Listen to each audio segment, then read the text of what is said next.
É porque a fé é inata, né? Certo. Nascemos com ela.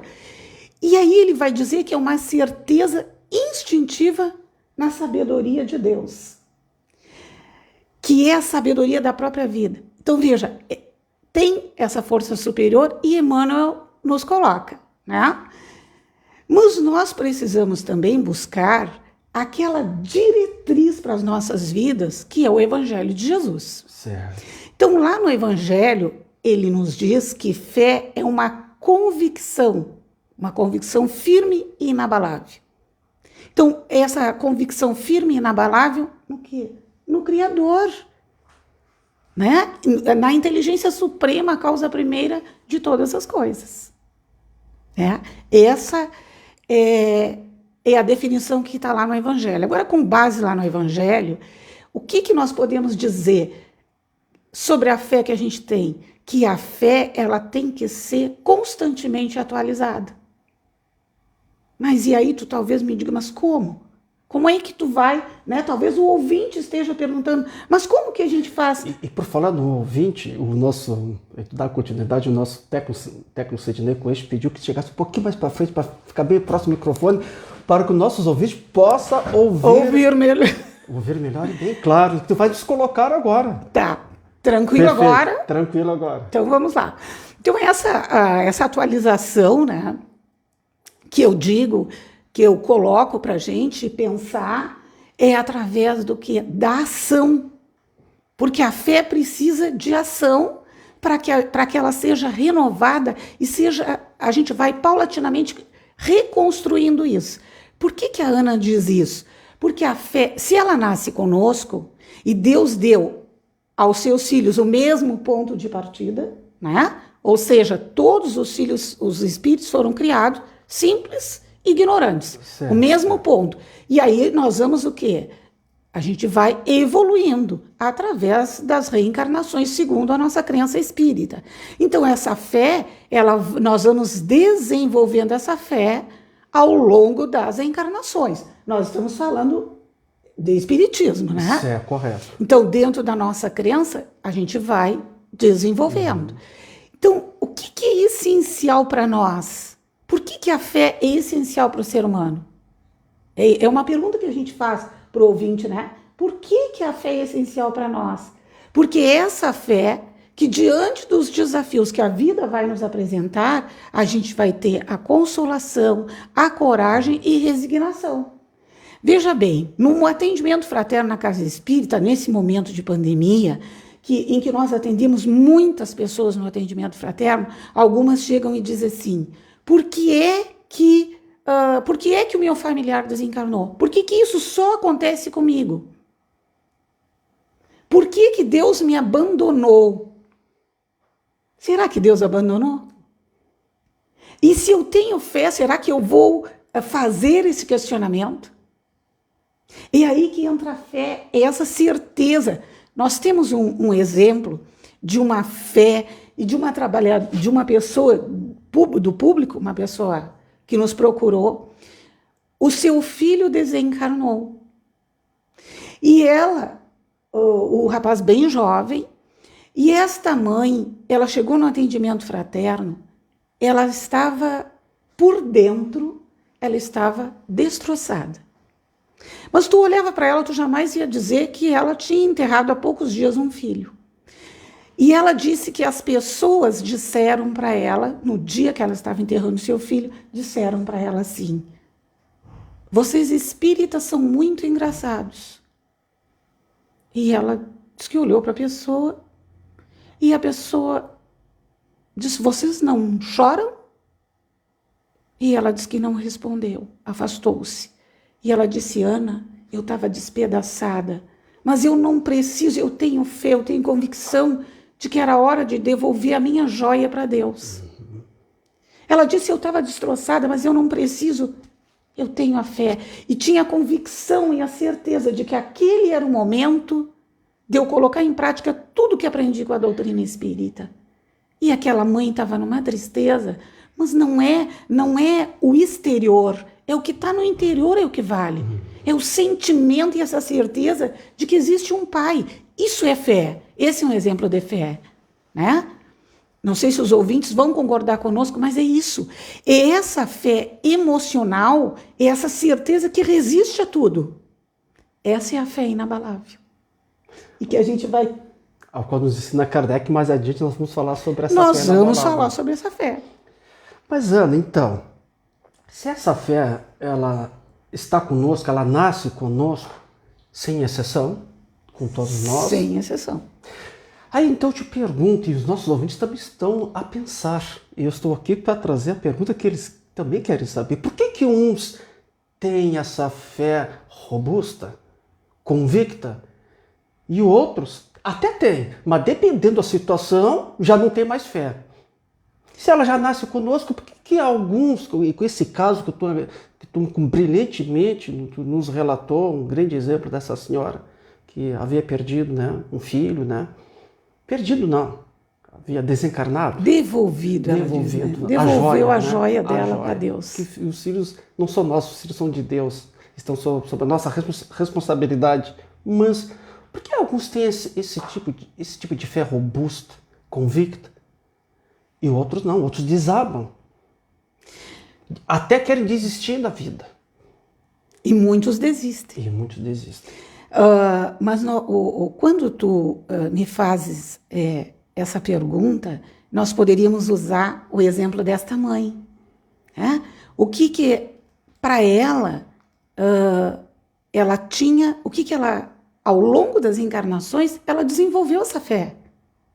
Esse é algo que ela já adquiriu, ou seja, ela já assimilou as verdades espirituais. É aquilo que ela disse, né?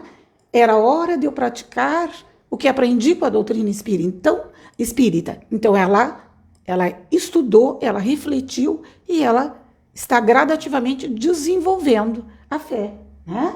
Então, diante de um obstáculo que, na minha opinião, talvez seja a maior dor para uma mãe e para um pai, que é devolver a sua joia para Deus, ela manteve a sua fé.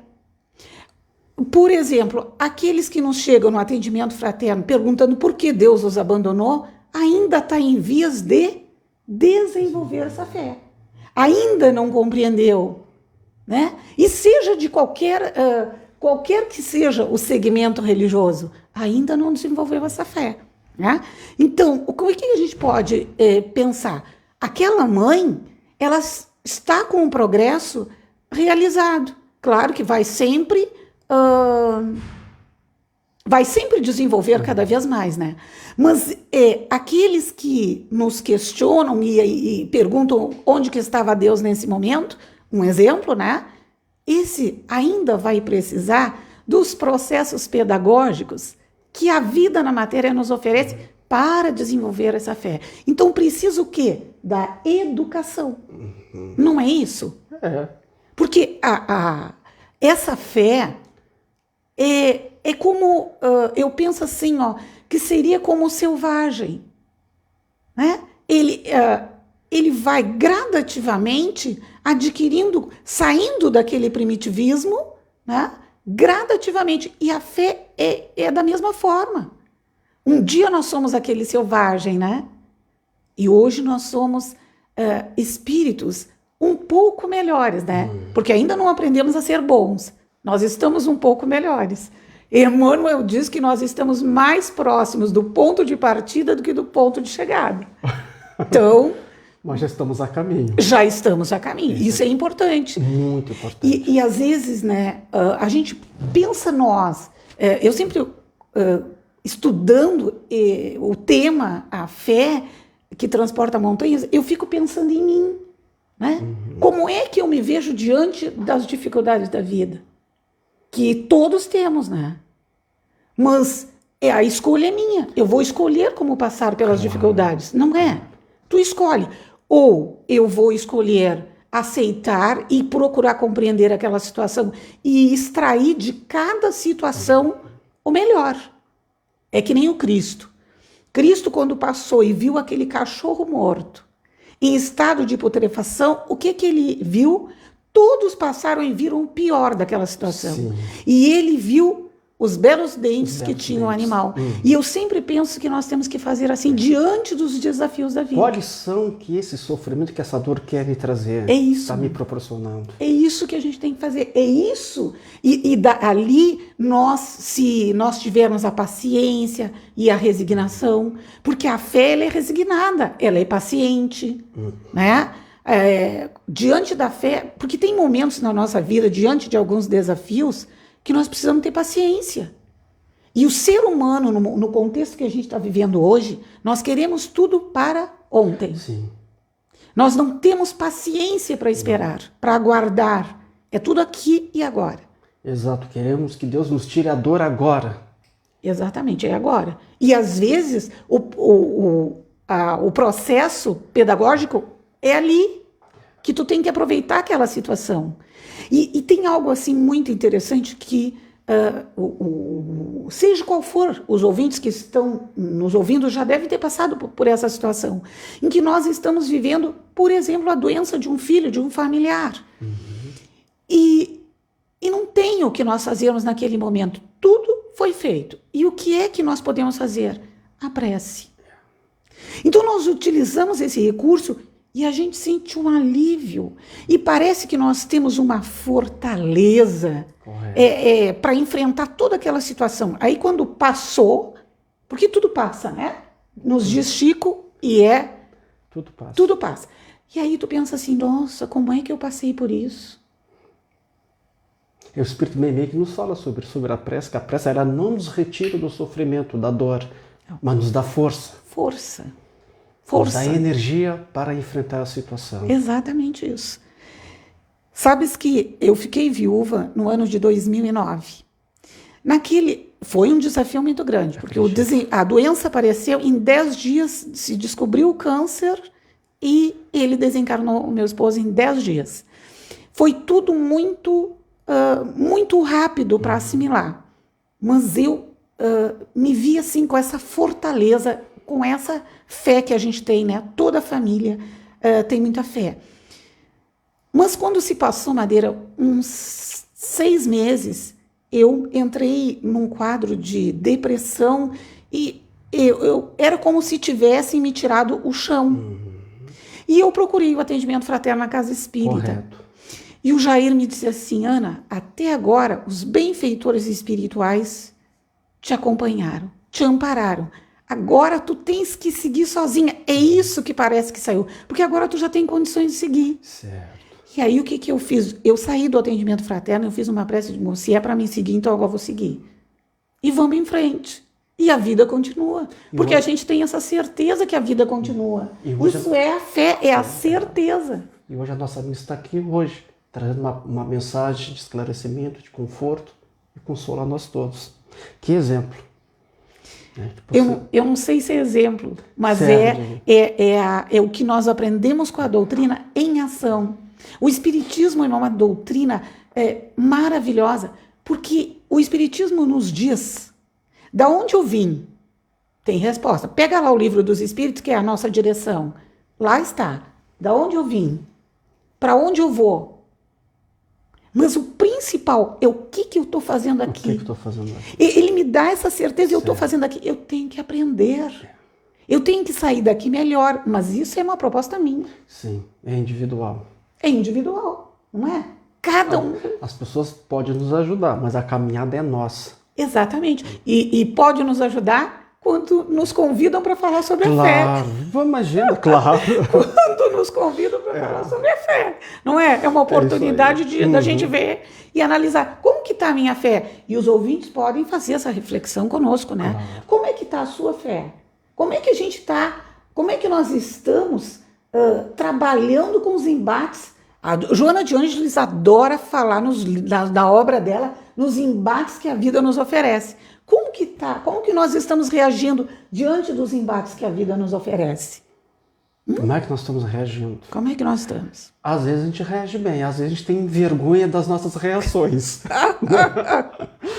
Mas graças a Deus, que Deus sempre nos dá a oportunidade, né, da gente, né, fazer novamente a jornada. Refazer. Né? Começar de novo.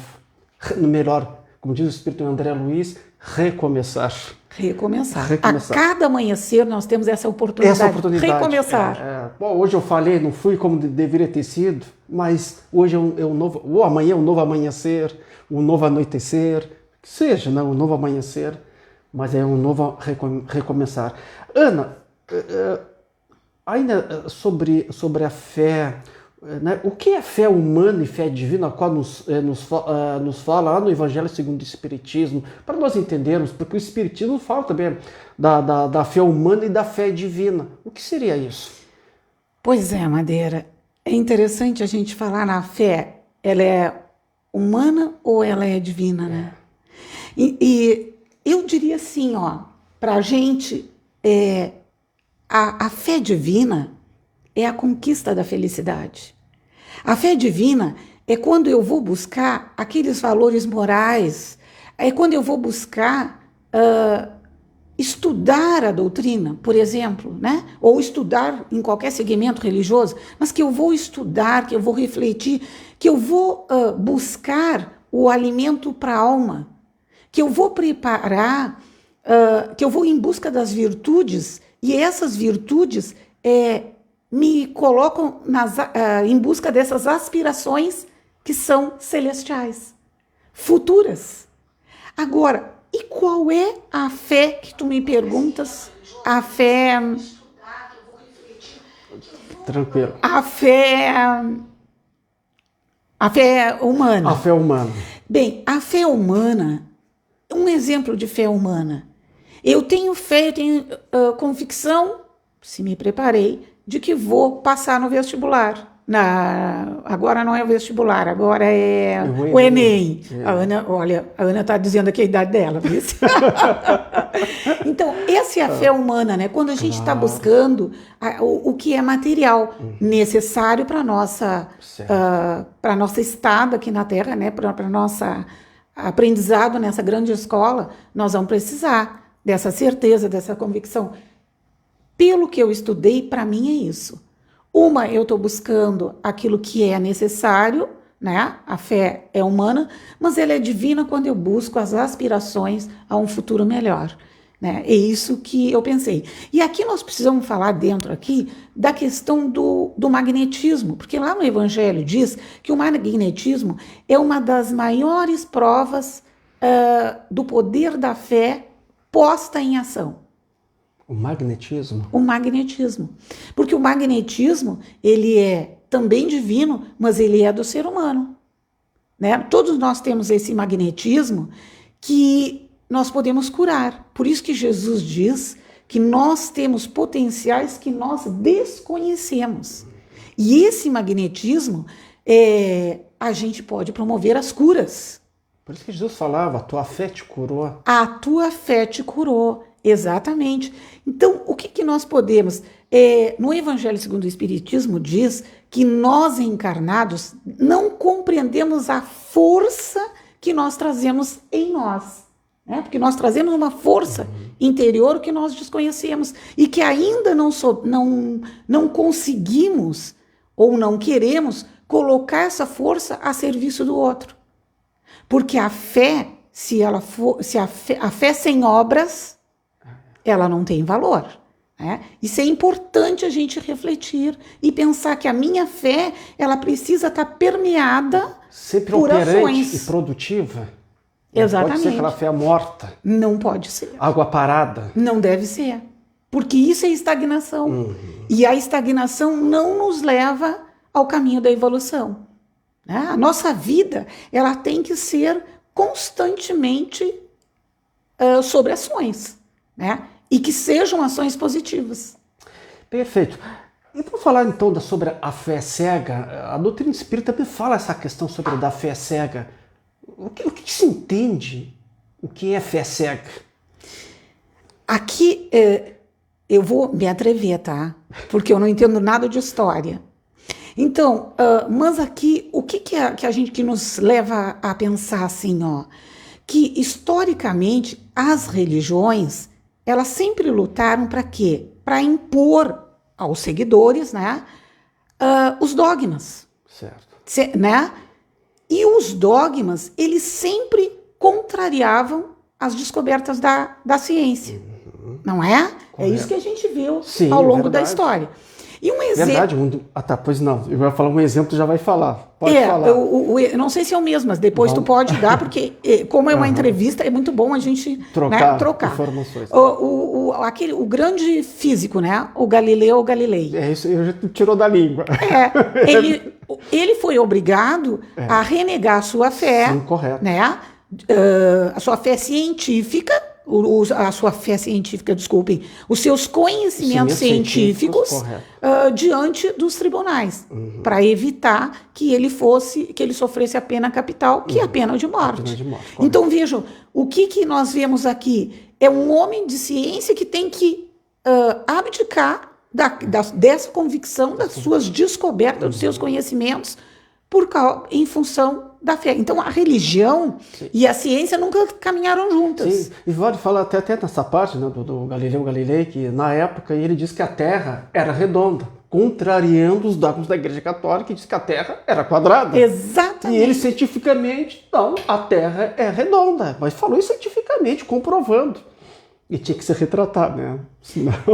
E aí, o que a gente percebe, né? O quanto... aí vem Kardec, que aí entra a riqueza da nossa doutrina, e vem Kardec e diz pra gente, né? No Livro dos Espíritos, Kardec vai dizer pra gente assim, ó, que se a ciência provar que o espiritismo está errado, fiquem com a ciência. Correto. E não com o que ele disse. Isso não é maravilhoso? Então, o que ele está querendo dizer para nós? Sigam a ciência. Por isso que a doutrina espírita trabalha passo a passo com a ciência. E hoje nós vemos a ciência comprovando o que Kardec disse. Comprovando o que Kardec disse, né? Lá em 1857, antes um pouquinho. Então, aí o outro ponto que vale aqui, né, para essa fé cega, ao longo dos séculos, o que tem acontecido? Essa fé cega tem levado os homens a cometerem muitos crimes em nome de Deus. Quantos crimes brutais, quantas guerras, intolerância religiosa em nome de Deus. Isso é a fé cega. Verdade. Por isso que nós vamos entrar depois. Nós temos que ter, eu acho que aqui vale a gente colocar, o que a fé deve ser? A nossa fé tem que ser aberta. A nossa fé precisa ser dialogada, precisa ser fundamentada. Né? Eu posso refletir e vai ser ótimo para mim te ouvir. O que tu pensa sobre determinado assunto? Para que a gente trocando, eu não preciso concordar contigo, mas preciso te respeitar. Correto. Não é isso? É isso aí. Vale lembrar, né, que ela falava agora sobre das guerras religiosas, que as guerras religiosas mataram muito mais gente do que todas as guerras bélicas que a gente possa imaginar. Até as 2 guerras mundiais, as guerras religiosas até hoje mataram muito mais gente por ter essa fé cega. Então, está falando sobre Kardec. O que é fé raciocinada, ou fé racional, a qual nos ensina a doutrina espírita, qual Kardec já nos falava sobre isso, para nós entendermos o que nos ensina a doutrina espírita, o que é fé raciocinada? Essa é uma pergunta assim, ó, que eu penso que com uma frase a gente consegue compreender o que é essa fé raciocinada. Bom, a gente já pode partir de um princípio que ela contraria a fé cega. Contraria. Já vai por aí. Então, eu penso que se a gente amar a Deus, sabendo porque o ama, é uma fé raciocinada. Porque eu tenho que compreender, eu tenho que saber por que eu amo Deus. Né? Eu tenho que reconhecer esse ser superior. Né? Que a gente se ajoelhe diante dele. É a humildade, né? A fé raciocinada é aquela fé que pensa, né? É uma fé que eu tenho certeza que esse conhecimento, né, ter consciência do porquê que eu tenho essa fé, ela me liberta. E aqui entra também a questão moral, né? Porque a fé ela vai ser uma bússola para eu trabalhar as virtudes, né? Para a gente ir trabalhando paulatinamente as nossas sombras, que nos fala Joana de Ângeles, né? Nós precisamos ter consciência das sombras mas nós também temos que ter, a gente não pode entrar num conflito com essas sombras, né? Porque nós vamos gradativamente, ao longo das reencarnações, a gente vai trabalhando, né? Consciência e ir trabalhando, e isso vai nos iluminar. Isso essa certeza desse ser superior, dessa convicção, né? Seu Milton dizia algo muito interessante, tu deve lembrar, seu Milton Barum, que ele dizia que ele não acreditava em Deus. Ele tinha certeza. Sim, várias vezes ele falava isso, esteve aqui no programa e repetia essa frase. E não é chocava, o que ele... primeiramente, chocava as pessoas. E até porque ele tinha um jeito de falar, né? Tinha, maravilhoso. Peculiar. Então, a fé raciocinada, ela vai sempre se pautar onde? Nos fatos, na lógica, e não deixa nenhuma obscuridade. Essa fé raciocinada não deixa. Temos que raciocinar. Então, aí, o que a gente conclui? Que eu tenho essa certeza, eu tenho a minha crença, por quê? Porque eu compreendi. É isso que o seu Milton queria dizer para nós. Que tem que compreender, porque se a gente não compreender, aí a nossa fé vai ser cega. Correto. É que nem chegar eu vivenciei, conheci pessoas, né, muito próximas, né, que disse que toda religião caminha para o bem, né? Deveria ser. As pessoas que deturpam às vezes a religião, que o pastor disse que não precisava tomar medicação porque ela ia se curar. Aí a gente perguntou, e o que diz o médico? O médico disse que eu tenho que tomar remédio. Então, toma remédio, mas o pastor disse que não precisava. Aí que entra a questão da fé raciocinada e da fé cega. Tem que ser racional, sim. O médico está dizendo que há necessidade de tomar medicação, vai tomar medicação. Exatamente. Se o pastor tivesse um bom senso, uma boa lógica, ele diria, toma medicação e faz prece. Toma medicação e faz prece. O que a gente orienta na doutrina espírita, né? As pessoas procuram os recursos da doutrina, mas nós sempre vamos orientar para que siga a medicação. Sempre.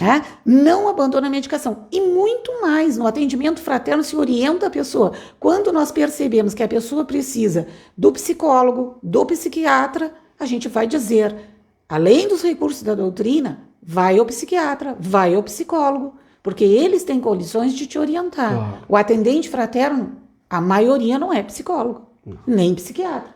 Então tem que buscar esses recursos. É aí que a orientação de Kardec. É o uso da razão. Eu uso da razão. É a ciência e espiritismo caminhando juntos. Religião, né? Passo a passo. São 17 horas e 34 minutos, temperatura aproximada aqui na cidade de Pelotas está na casa dos 14 graus. Você está sintonizado na Rádio Tupãci AM de Pelotas, ouvindo e assistindo o programa Terceiro Milênio, a visão espírita para uma nova era. Esse programa que é promovido pela Liga Espírita Pelotense, que tem o apoio da Federação Espírita do Rio Grande do Sul. Hoje estamos recebendo aqui no nosso programa a nossa amiga, a nossa irmã Cláudia, Ana Cláudia, que vem abordar esse tema maravilhoso, um tema que nos instiga, que é sobre a fé transporta montanhas. Queremos assim fazer uns agradecimentos aqui às nossas irmãs lá da colônia Palmeira, em Turuçu, onde temos uma grande audiência, as nossas irmãs Maria Oliveira Mendes e sua mãe Rosa de Oliveira, lá da colônia Palmeira, em Turuçu. Queremos agradecer imensamente o carinho, a atenção e a audiência dessas queridas irmãs. O nosso muito obrigado de toda a nossa equipe aqui, juntamente com a nossa convidada. Vai um grande abraço e um beijo fraterno a todos vocês. Lá no bairro Cruzeiro, a nossa ouvinte assídua, a Dona Quita. Um grande abraço também, Dona Quita. No Simões Lopes, o nosso amigo Regis Burkert, a sua esposa Valda e o filho Iago. Então, nosso muito obrigado também. Mandar um grande abraço ao Alberto Franklin, mais conhecido desde a nossa adolescência como professor. Ele também nos assiste todas as sextas-feiras com rádio, né, bem coladinho no ouvido. Então vai um grande abraço a esses amigos e amigas. Obrigado pelo carinho, pela atenção, pela audiência de todos vocês. E um beijo a todos aqueles nossos ouvintes que estão nos ouvindo e nos prestigiando com a sua audiência, como também todos aqueles que estão nos assistindo pelo Facebook no Terceiro Milênio. Obrigado pelo carinho, obrigado pelas mensagens, pelas likes que estão chegando. Um beijão, um grande abraço a todos vocês. Ana, qual o sentido das palavras de Jesus quando ele diz que a fé transporta montanhas? E que montanha Jesus se referia? A fé, como assim a fé vai transportar uma montanha? E até hoje ninguém conseguiu transportar a montanha, né? Que montanhas são essas? É que Jesus, ele sempre falava de uma forma que chocasse as pessoas, né? Que era para, né? Então, que era para chamar a atenção, né? Então, eu vou te responder com uma passagem de Jesus, não responder para os nossos ouvintes, né? Esses ouvintes que abrilhantam esse programa, né? Sem eles, nós não estaríamos aqui. Jesus, tem uma passagem que Jesus vinha de encontro ao povo. E um homem se aproxima de Jesus e se lança aos pés, de joelho aos pés de Jesus. E esse homem diz a Jesus: Senhor, tem de piedade do meu filho, né? Que é lunático e que sofre muito. Ele cai muitas vezes no fogo, cai muitas vezes na água. Então esse homem apresenta, ele diz: apresentei o meu filho aos teus discípulos e eles não o puderam curar. E Jesus responde para eles, para esse pai, né? Ó raça incrédula e depravada, até quando estarei convosco? Até quando sofrereis? E Jesus diz: traz esse menino aqui. Então Jesus, no evangelho, está ameaçando o demônio, mas aí eu digo assim, ele estava sob um processo obsessivo, né? É isso que nos explica a doutrina. Então o menino fica curado. E aí o Cristo vai e os discípulos vêm a Jesus, em particular, e perguntaram para ele: por que nós outros não podemos expulsar o demônio? Não podemos expulsar os espíritos, né? E Jesus vai responder: por causa da vossa incredulidade. Se vocês tivessem uma fé do tamanho de um grão de mostarda, que é o menor grão que nós temos, direis a esta montanha: transporta-te daqui ou transporta-te para lá, e ela se transportaria. Então, está lá em Mateus, no capítulo 17, no versículo de 14 a 20. Então, olha a fé, né? Olha o magnetismo do Cristo. E ele diz que os seus discípulos não o fizeram porque ainda faltava fé. Faltava ainda crerem, né? Acreditar.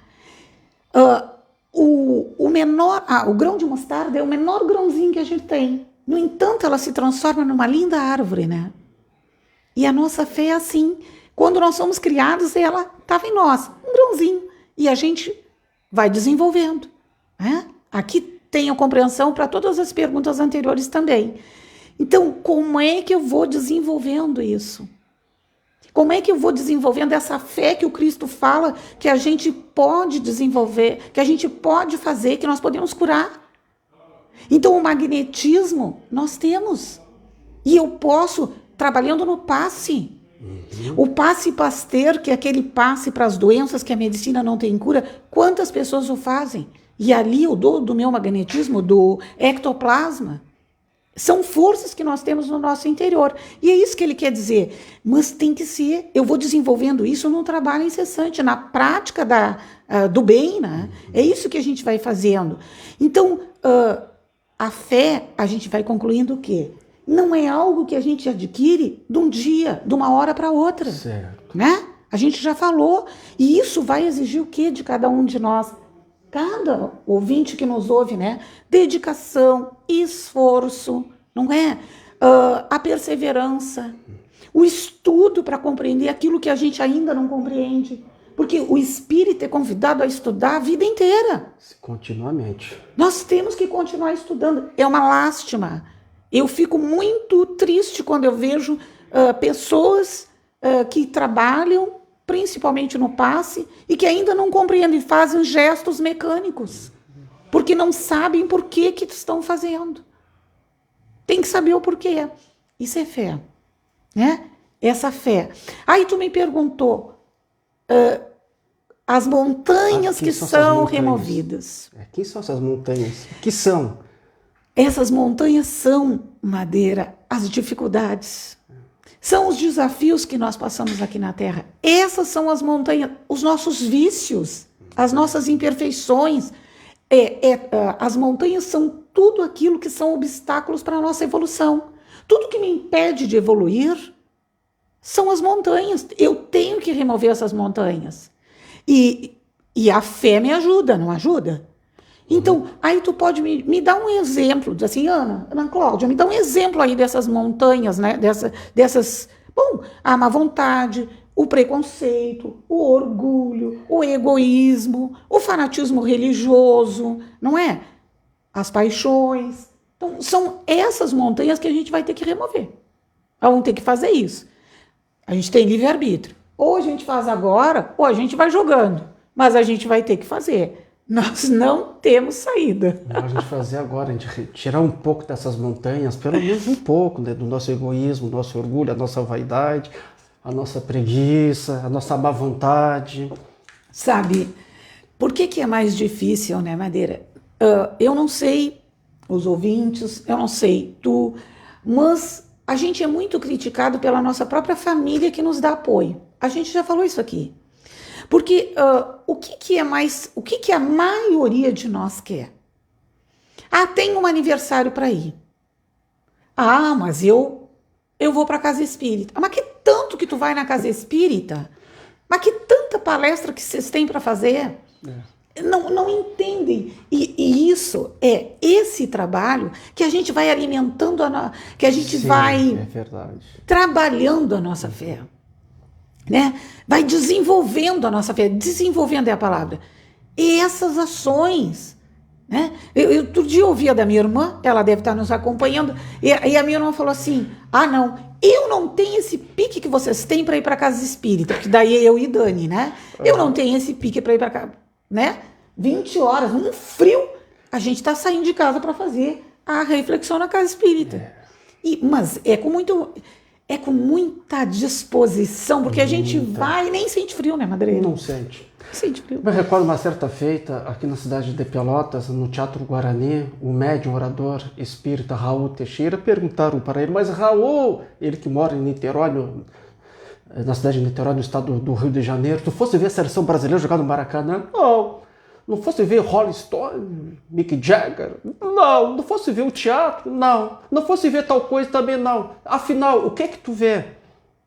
Eu vejo passar, em média, mais de 1000 pessoas lá no centro espírita com seus mais variados sofrimentos. Isso eu vejo. É uma escolha que a gente faz. É uma escolha. Ele falou isso. Ele vê sim passar mais de 1000 pessoas diárias com seus mais variados tipos de sofrimento. É uma escolha que a gente faz de vida. É uma escolha. Exatamente. É uma escolha. Então, para a sua irmã que está nos ouvindo, carinhosamente, é uma escolha que a Ana fez. A Ana fez.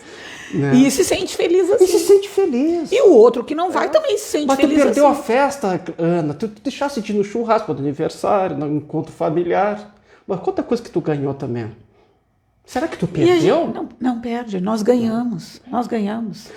Sabe? Muitas vezes as pessoas que não estão assim, nessa tarefa, claro, não é um julgamento, né? Elas não conseguem entender isso muitas vezes. Essa dedicação, essa renúncia. Até porque nós somos comprometidos e temos essa consciência. E muito. Não é? E muito. Nós que estamos nessa tarefa somos os mais comprometidos e a gente tem consciência. Então tem que trabalhar. A fé, ela não é permeada pela ação?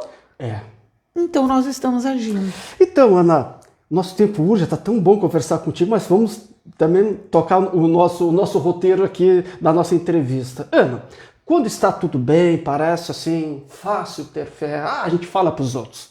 É fácil tu falar, tu tá lá na rádio, falou, beleza, né? Mas basta uma doença, um desemprego, uma crise familiar, uma perda de um ente querido, e parece que lá se foi a nossa fé. Aí perdemos aquela coragem, chega o pessimismo, nasce o medo, perdemos a esperança, vem o desânimo e por vezes a revolta e a rebeldia. Como superar essas montanhas? Quando está tudo bem, é bom, é maravilhoso e é fantástico falarmos em fé. Basta uma dessas montanhas Perdeu o emprego, uma doença. Tu citou aqui uma enfermidade que levou a o desencarno do teu esposo, né? Aí então chegam as crises familiares e lá se foi a nossa fé. Tuas considerações, Ana? Difícil, né? Ah, é. E olha que tem pessoas que dizem assim, e não vem me falar em Deus. É. E não vem me falar em Deus, porque já chegam assim, né? E não vem me falar em Deus. Mas, primeiro, eu penso, né, que sempre nós vamos ter, como espíritas, nós vamos ter que desenvolver uma tríade que está lá no Evangelho. Mas a pessoa vai ter que desenvolver. Isso é com ela, né? Que é a fé, a esperança e a caridade. Fé, esperança e caridade. Essa tríade a gente vai ter. Mas como é que eu vou dizer?